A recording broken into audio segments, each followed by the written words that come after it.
Տիկին Գալստյան, ինչ ակնկալիքներ ունեք, արդյոք քաղաքացիական պայմանագիր կուսակցությունը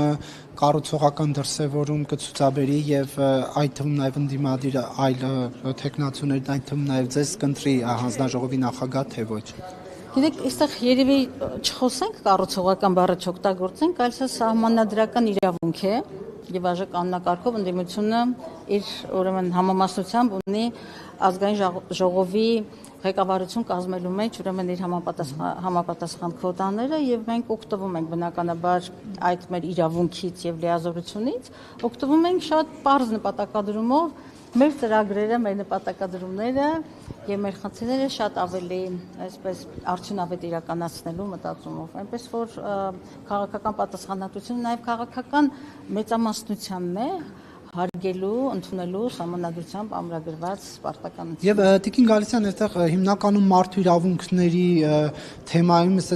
կարմիր թելով անցնում էր քաղաքական դերակատարների իրավունքների հետ կապված, բայց ոչ ձեր ելույթում, ոչ հարցադրումներում քաղաքացու խնդիրների մասին չլսեցինք, օրինակ ընտանեկան բռնությունները, կանանց, երեխաների, հա, այդ խնդիրներին ինչու ձեր ելույթում անդրադարձ չունեցաք, թե հանձնաժողովի նախագահը չունի այն Հանձնաժողովի նախագահը, ինչպես բոլոր հանձնաժողովները, ունի շատ լուրջ գործիքակազմ, ինչպես ասացի, հանձնաժողովի մարդու իրավունքների պաշտպանության եւ հանրային հարցեր եւ հանրային հարցերը շատ մեծագույն սպեկտր ունի իր մեջ, թե կրթական իրավունքները, հաշմանդամություն ունեցող անձանց իրավունքները, ազգային փոքրամասնություններ, ընտանեկան բռնություն եւ այլն։ Ես իհարկե հիմնական շեշտադրումը դրեցի մարդու իրավունքների միջազգային այդ համախմբի վրա եւ քանի որ Հայաստանում այսօր մարդու իրավունքների հենց քաղաքական կոնտեքստն է ամենաթիրախավորվածը, ամենախոցելին, միգուցե շեշտադրումը ավելի շատ այնտեղ էր, բայց ընտրվելու պարագայում, ինչպես ես խոսքի եզրափակիչ մասում հաստատեցի, միանշանակ է, որ մարդու իրավունքների ամբողջ այսպես փաթեթը, որտեղ թե ընտանեկան բռնությունը եւ ամենակարևորը մեր հասարակությունում այսօր տիրող անթույլատրելի բռնության սահմանները, անհանդուրժողականությունը պիտի դառնա հանրային տագնապներից մեկը եւ մենք բոլորս պիտի հասկանանք։ Այսպեսի մի հարց։ Ձեր կուսակցականացված կերպարը մի տեսակ ոնց ասեմ, այդ պաշտոնի հետ քիչ է համապատասխան իմ կարծիքով։ Օրինակ, եթե դուք լինեի կրթության, մշակույթի հանձնաժողովի նախագահ, ես դա կպատկերացնեի։ Կուսակցականացվածությունը չի խանգարում այդ պաշտոնին։ Ես չեմ կարծում, որ այստեղ բոլորը կուսակցական եւ քաղաքական մարդիկ են, ազգային ես հպարտ եմ իմ կուսակցական անցյալով եւ անկախության առաջին օրերից եւ դրանից էլ առաջ անդամագրվել եմ Հայ հեղափոխական դաշնակցությանը եւ հպարտությունը քրիստոնեական այսպես պատվիրաններով թույլատրելի չի, բայց ես հպարտ եմ իմ արժե համակարգով եւ այդ կուսակցության անդամ լինելով, բայց իմ կուսակցականությունը երբեք չի խանգարել ինձ թե Հայաստանում, թե միջազգային հարթակներում պաշտպանելու հենց մարդու իրավունքները եւ ԵԱՀԿ-ում ես արդեն երկրորդ շրջանն է մարդու իրավունքներ եւ ժողովրդավարություն հանձնաժողովի անդամ եմ։ Պաշտպանենք հավասարապես։ Եթե դրանք գիտեք, կպաշտպանեմ, եթե դրանք վերաբերում են մարդու իրավունքներին։ Եվ ես երբ որ մարտի 1-ին 5 ուրեմն տարբեր կալանավորվածների երաշխավորագիր եմ տվել, բոլորովին չեմ կիսել նրանց գաղափարարժեքային հիմքերը, այլ մարդու իրավունքների պաշտպանության տեսակետից եմ խնդիրներին մոտեցել եւ մարդու իրավունքների պաշտպանությունը ընդունված այսպես աքսիոմատիկ նորմ է, ոչ ազգություն, ոչ կրոնական պատկանելություն, ոչ սեռական պատկանելություն չի ճանաչում եւ այդ պատասխանատվությունը բնականաբար հասկանում Ինչ տպավորություն ունեք հարցերից, շնորհք դեռ հարցերն են ելույթները արժևում են, դուք կընտրվեք այդ պաշտոնին։ Անկեղծորեն չեմ կարող ասել, կանխատեսելի չի եւ տեսնենք ինչ կլինի, բայց մի բան ինձ համար ավելի քան հստակ է, կընտրվեմ թե ոչ, ես շարունակել եմ աշխատել ճիշտ այն կերպ, այն մոտեցումներով եւ այն արժեհամակարգով,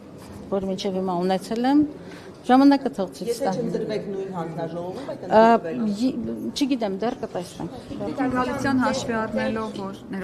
առնելով, որ Աննա Հակոբյանը խորացել է ընտանեկան բռնության դեպքերի մեջ եւ գտնում է, որ օրենսդրական բաց կա, այդ ոլորտում իր հետ կհամագործակցեք, ոնց եք դա պատկերացնում։ Ես լսել եմ, որ ընտանեկան բռնությանը վերջերս հետաքրքրություն ունի Ես Աննա Հակոբյանին չգիտեմ թող նախաձեռնությունը լինի մտածումները ինչու՞ չէ, որովհետև մերժելը նկատի ունեմ, եթե առողջ լուծումներ կան, առողջ գնահատականներ կան եւ լուծման ճանապարհներից շահելու է մեր պետությունը եւ հասարակությունը, ես կողմ եմ եւ ընդհանրապես ես ինքս դիալոգի երկխոսության կողմնակից մարդ եմ եւ գերադասում եմ խնդիրները լուծել, քան թե առճակատումը։ Տիկին Գալստյան, այս հանձնաժողովի նախագահի տեխնացու առաջադրվել է պայմանավորված եք այդ բանտարկյալներով ձեր ֆրակցիայի մյուս եւ Վահագն Ալեքսանյանի այդ համեմատականը Բագրատ Սրբասյանի ու Բեն Լադենի կուզեի դրան անդրադառնալ ելույթից դուրս։ Այս հանձնաժողովը մենք ընտրեցինք նախ հերթականության խնդիր կար հանձնաժողով ընտրեցինք, որովհետեւ այս ոլորտը մարդու իրավունքների պաշտպանության ոլորտը, ինչպես ես իմ ելույթում խոսքում ներկայացրեցի, շատ խոցված ոլորտ է Հայաստանը բացարձակապես առնչություն չունի այս մարդու իրավունքների ժողովրդավարությունը խոսքով այս նահանջները եւ բնականաբար Հայաստանում մեզ համար որպես քաղաքական մարդկանց համար մեծագույն խնդիրը քաղաքական բանտարկյալների, քաղաքական մոտիվներով կալանավորվածների եւ ձերբակալվածների խնդիրը եւ անմեղության կանխավարկածը մի խոսքով մենք շատ լուրջ խնդիրներ ենք տեսնում եւ հանձնաժողովի ընտրությունը նաեւ այդ թեմերի նախընտրական խոստումների տիրույթումը եւ գործ անելու ինչ երկրում շոշափելի փոփոխություններ բերելու մտահոգություն ունեն։ Տիկին Գալստյան եւ գերիների վերաբերյալ հարցին ձեր պատասխանը իշխանության ներկայացուցիչներին այդքան էլ չբավարարեց, ընդհանրական էր, հա, այսպես ասած, ձեր գնահատականը կամ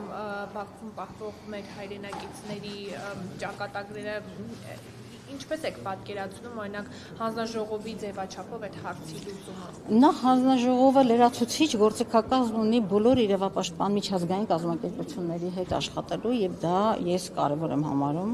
Բնականաբար հանձնաժողովը ունի վերահսկողական գործիքակազմ եւ նաեւ պետական գերատեսչությունների հետ աշխատելու լրացուցիչ, այսպես ասած, խողովակներ եւ